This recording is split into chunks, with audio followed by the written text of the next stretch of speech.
Yeah, so we're going to talk a bit about periodic orbits, in particular positive and negative tests for their existence.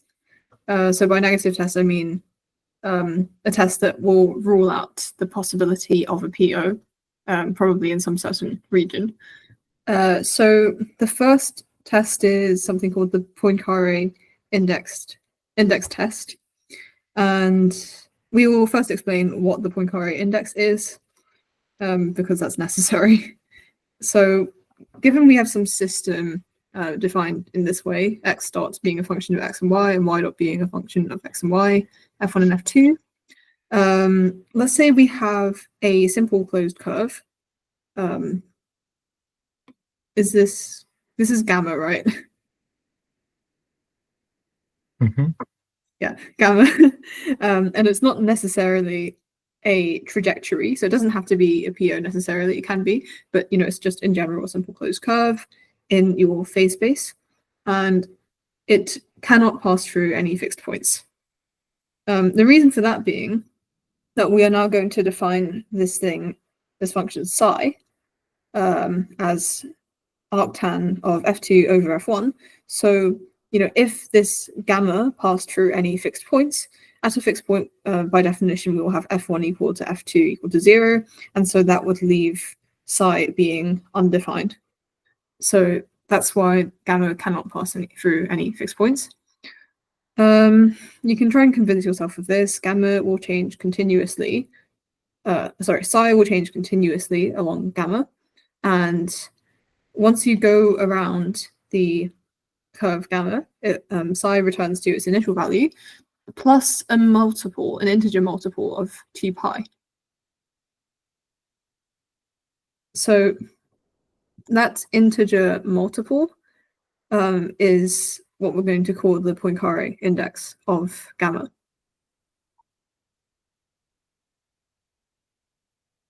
Does that make sense? Is it just the winding number? That's a good question. I don't think so, because the winding number tells you how many rotations the tangent vector goes through when you go around a curve, right? And that curve could, for example, look something like this. And so this would have a winding number of, I think, 2, if I know the definition properly. But this wouldn't be allowed to be gamma, to be a curve gamma, because it's not a simple closed curve. It has an intersection. So we want just simple closed curves. And so, if we say the Poincare index was equal to the winding number, which it is not, it would just always be 1, no? For a simple closed curve. So no, it's not equal to the winding number, but good question. So here are some properties of this Poincare index.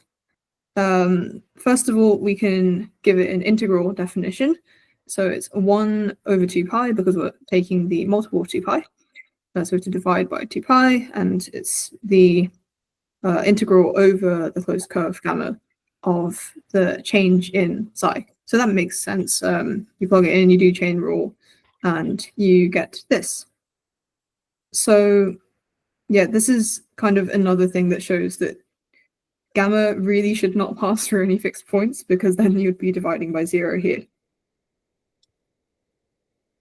The next point is that you can continuously deform gamma, as provided you don't cross any fixed points, and that leaves the Poincare index of gamma invariant. That's something that we don't prove, but again, you can probably convince yourself of it. Next thing is, if gamma does not contain any fixed points, then the Poincare index of gamma is equal to 0, and you can see that by just simply continuously deforming gamma to a point, and a point obviously will have Poincare index 0 because, well, we're not going anywhere, so the value is not going to change. Next thing is that because it's defined as an integral, the Poincare index is obviously additive. So if you break up the curve, and these contributions will cancel each other out, and so we can add Poincare indexes together, indices. The next point is that if gamma happens to be a trajectory of our system, so not just an arbitrary closed curve, then necessarily gamma is a PO. And then the Poincare index is +1. The proof for this is non-examinable. Next point. Sorry, there are a lot of points. If you reverse time, well, by that I mean you traverse the trajectory backwards, you might say, that also leaves the Poincare index invariant.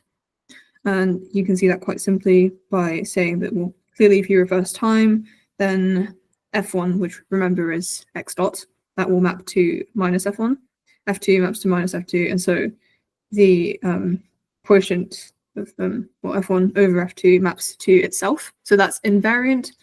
And remember that we defined the Poincare index using arctan of f1 over, f2 over f1. So I should have written f2 over f1. Because it's defined in that way, clearly it's going to be invariant. Sorry, I didn't define the Poincare index to be arctan of f2 over f1. It's psi, and we find the integral of d psi. So that's all fine. Next thing is if we have an isolated fixed point. So a fixed point, again, I'm not a pure mathematician, but a fixed point around which you have some neighborhood not containing any other fixed points. That will have Poincare index. We'll define the Poincare index of a fixed point to be equal to the Poincare index of gamma for any gamma containing only the FP x naught.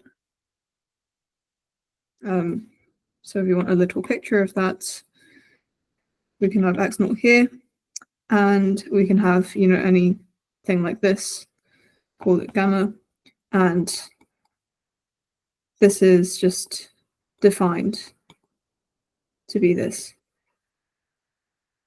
Next one. So if gamma encloses several fixed points, because of the additive property and the deformation property, if we want the Poincare index of gamma, then it's just the sum of the Poincare indices of the fixed points that encloses. I guess if you wanted a picture of that, let's just say we have x0 and x1 for simplicity. I have any closed curve like this. I can take that and do that. And then you can imagine these two could be deformed like this. So yeah, that all works. And the final 2 points are just very useful facts. So the Poincare index of a hyperbolic sink or source is +1, and the Poincare index of a hyperbolic saddle is -1. In fact, I might draw these out just to illustrate why that is, and to show you, how you might graphically see the Poincare index. So, okay. So let's draw a hyperbolic sink, for example. And, well, let's just say it looks like this.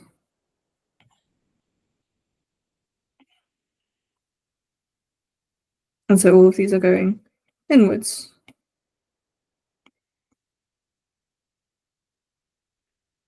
This is the y-axis, this is the x-axis. So, if I draw, sorry, I've got to label this fixed point. So this is a fixed point. If I draw some closed contour, like a simple curve, gamma, let's just, since it can be deformed continuously, let's just do a circle for simplicity. So this is gamma, and we're going to traverse it in the anti-clockwise direction.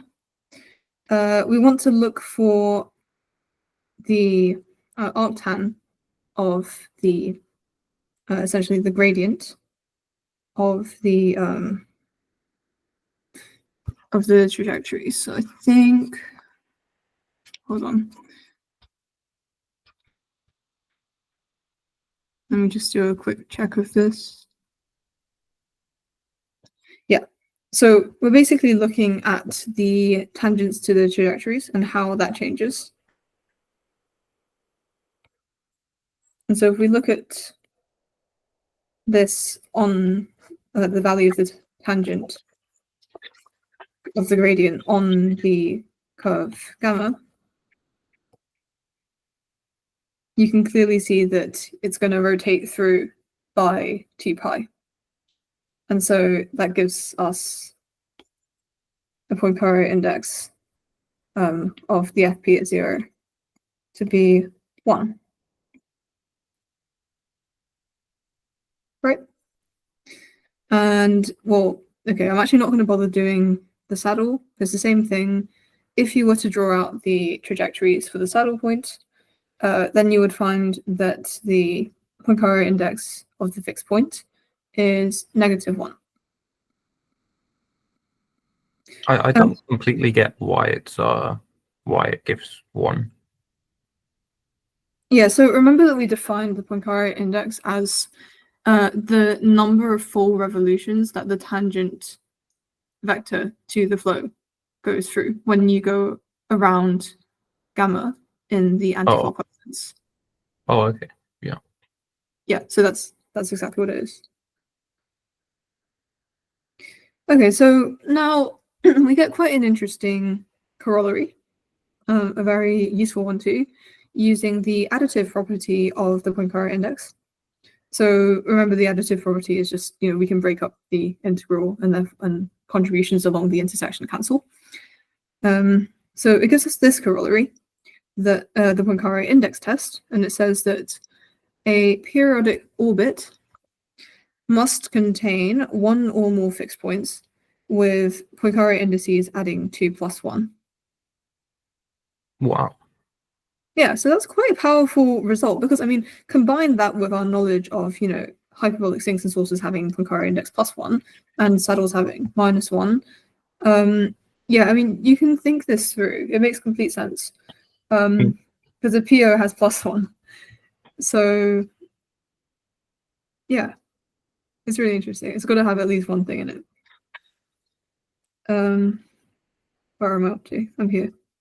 Yeah, so for example, if I had a sink and a saddle, then I could not have a PO enclosing exactly just that one sink and that one saddle, because by the additive property, the Poincare index of that supposed PO would be 0, which is a contradiction, so it doesn't work.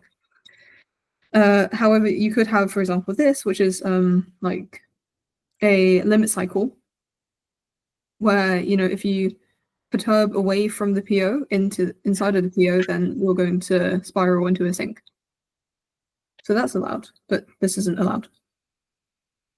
Another thing to note is that POs can't cross invariant lines. For example, if you had the x-axis, and along the x-axis you have y dot is equal to 0, then you'll stay on the x-axis forever. So clearly you won't be able to have a PO, right? Because it would have to, join back to itself. Yeah. So yeah, that's quite powerful when you're trying to, rule out the possibility of a PO. And a lot of the time in tripos questions, I think they just say like, yeah, is there a PO here? Like, if not, give reason, blah, blah. Cool. Next thing is Deluxe criterion. And this, again, is another negative test to rule out the possibility of a PO. So the theorem says, if there exists some function phi, not to be confused with the trajectory, which is continuously differentiable, such that the divergence of phi f is greater than 0 everywhere on the simply connected domain D in R2, then there are no periodic orbits lying entirely in this domain. Equivalently, notice that we could have said strictly less than 0, because without loss of generality, we could have picked, minus phi, because we're just saying that there exists a phi. So yeah. So for example, if we have some domain like this, and there is a phi that satisfies this criteria, then we can't have a PO like this. But it doesn't rule out the possibility of a PO being partially inside the domain. Yes. So this is something that we have to know how to prove for the exams. The proof is quite simple. Most of the proofs in this section are proofs by contradiction, with very simple integrals. So we're going to suppose for contradiction that there exists a phi such that hold on. Yeah, okay. We're going to suppose a contradiction that all of the criteria for phi hold, but at the same time we also have a periodic orbit that is contained entirely within the domain D. So we're going to define the PO to be along the closed contour gamma with area A and the outward normal being n hat, and we have F pointing along the tangent of the PO. Then because F and N, the normal, are going to be perpendicular, obviously, the dot product is 0, and so we plug that into this integral. That is equal to 0. So by divergence theorem, the divergence of phi f integrated over the area, the surface, is going to be 0, which is a contradiction because we said that divergence was greater than 0, strictly greater than 0 on the whole domain D. So then the integral should be strictly greater than 0. So yeah. So then the result of that is clearly, if the divergence is greater than 0, then there is no PO lying entirely in D. So yeah, a very nice and simple proof. Something to note is that very often we will choose phi equal to 1, and a lot of the time that works. I think in tripos questions I would expect that this is the obvious choice unless they hint at something else. So yeah, we'll have the divergence of f rather than the divergence of phi f. And so that's quite a nice little test. We also get a nice corollary from Deluxe criterion. We have that if the divergence of phi f is greater than 0 or equivalently less than 0 on a doubly connected domain, D, then there is at most one PO, which is entirely in domain, and it must enclose the whole. So for example, here, if we have this condition satisfied on this annulus, then you have to have at most one PO. I mean, there might not be one, but if we have one, then it's unique. And so the proof of that is, well, we want to show a contradiction that arises when we have more than one PO, and both, let's say, two POs, and they both enclose the whole of the annulus. Clearly, they can't intersect because they're trajectories. So they're going to have some area, some region between them. So we're going to, integrate phi f dot n dl over the area between the two POs. As before, we have f dot n hat is equal to 0 on each of the POs. And so if we add up the integrals along the contours, we get 0. And by divergence theorem, the integral of the divergence of phi f over the surface is going to be 0, which is a contradiction because we are in the region D, which has the divergence of phi f greater than 0 everywhere. So this should be greater than 0. So that's a contradiction. So we can't have more than one PO entirely in D. I believe, I've omitted the proof for a PO not enclosing the whole. I believe it's quite similar. In fact, it's probably, where is it? It's probably the same as the proof of Deluxe criterion. Yeah.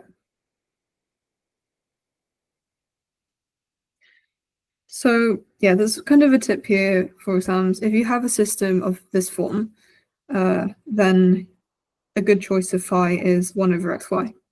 And I'm not going to waste time explaining that. You can just try it out and it works very well. Next thing I want to talk about is the gradient criterion. So again, another negative test.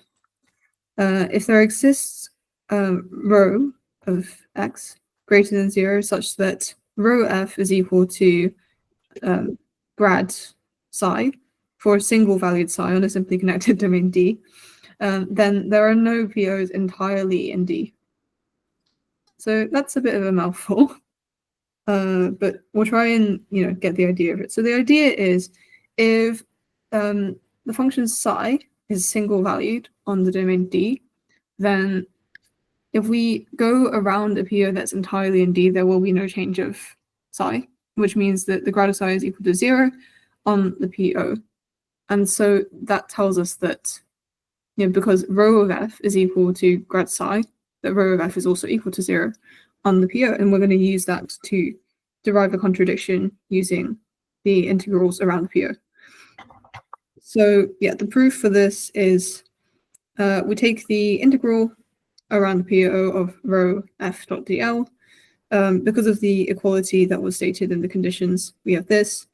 And then because gamma is closed and psi is single valued in the domain, this thing is equal to 0. But then we derive a contradiction from f being parallel to dl, because dl is obviously the path along the trajectory. It's an infinitesimal bit. So the dot product is greater than 0.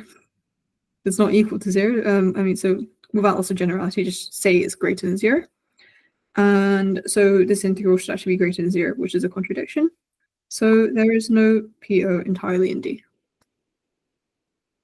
So you can probably see how all of these proofs follow a very similar theme, and they're all basically the same proof, just with a slightly different setup. So I guess it's important to just remember what the theorems say, and then from there, if you know one proof, I think you know all of them. Here is another tip for exams. If you have just any system, a lot of the time rho equals to e to the xy is a good choice, or e to the axy, where a is some constant. Yeah. So now we've seen all of the negative tests, we're going to look at a positive test. There's only one in this course, and that is the Poincaré-Benedictson test. And it's very useful when you combine it with Deluxe criterion and its corollary about a single, having one PO enclosing an annulus. Sorry, enclosing the whole of an annulus. So the theorem says that if the forward orbit of a point x remains in K, a compact set containing no fixed points, for all forward time, then the omega limit set of the point x is a PO. So I should probably define what an omega limit set is, or the omega limit set. It's basically the set of points that the trajectory of x can belong to as time goes to infinity.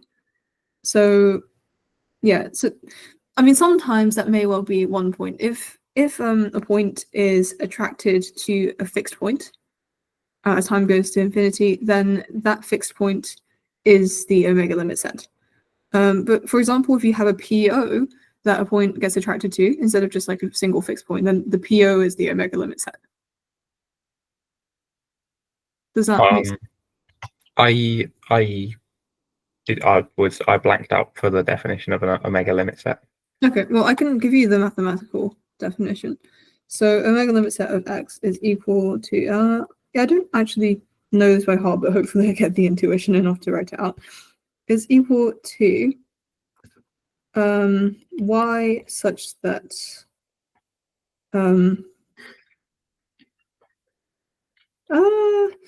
I think it's just a set of the points in this as t goes to infinity. Right, okay. Yeah, okay. And so, for example, you could have like some x that gets, attracted to a fixed point. And so this would be the omega limit set. Or you could have something like, this is attracted to that, and it goes like, I don't know, like this. And so the omega limit set would be equal to the PO. Yeah, so that's what an omega limit set is. Yeah, that should be quite easy to just find. You just find what the flow is, and then you take the limit as t goes to infinity, and that will give you a point or a set of points. Okay, so once we have this test, I'm going to give the method outline for, what's it for? I think it's, yeah.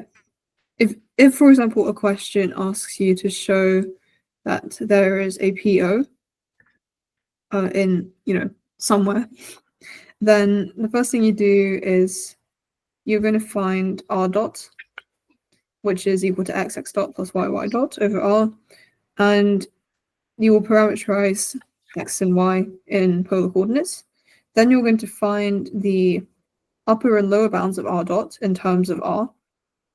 So we'll calculate r dot. It's going to be equal to some function of r and theta. And then essentially you can find the infimum and the supremum over theta of this function. So you should note that these two things will be functions in terms of r. So this will tell you that r dot for some value of r lies between something and something. So now we're going to define an annulus k to be, well, the annulus with radii between r0 and r1, where r0 and r1 satisfy this.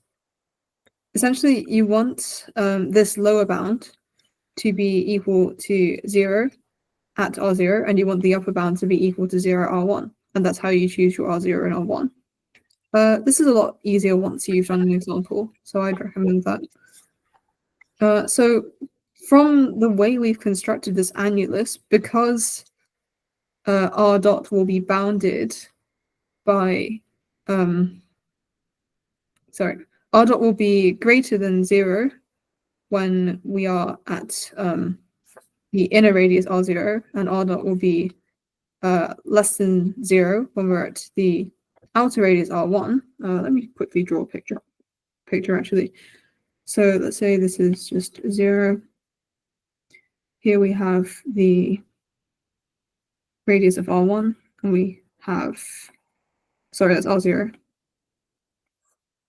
And here we have, and here we have radius r1. So the way we've defined the annulus, if we're somewhere here, then the trajectory is going like this because r dot is greater than 0. And if we're somewhere here, then it goes like this because r dot is less than 0. And so basically we've constructed an annulus such that if we enter this annulus, then we have to stay in here for all time. Because as soon as we get to the boundaries of it, we get repelled away from the boundaries. Does that make sense? Yes, but I would definitely have to do some example to understand. Yeah, because yeah, I don't know. The lecturer actually illustrated this with an example rather than writing out like this. I kind of came up with this notation myself, and now I kind of see why he lectured it the way he lectured it. So yeah, go do an example at some point. Yeah, so the important thing here is because the trajectories in K cannot leave once they enter, by Poincaré-Benedictson, right, because K is, did I say doubly connected? Oh, no, is because, if we take a point X that's in the annulus, then the forward orbit is going to stay in the annulus, which is a compact set containing, hopefully containing no FPs for all time. So yeah, the thing that is left to show is that this annulus contains no fixed points, and then we can use Poincaré-Benedictson. So yeah, I think you can't quite use Poincaré-Benedictson yet. So let me take this away. So yeah, so then can use PB. Yep, so we need to show that there are no fixed points in the annulus in order to use Poincare-Benedictine. To do that, we consider theta dot, defined as shown, and we just show that it's never zero because that's sufficient to not have any fixed points. Yeah.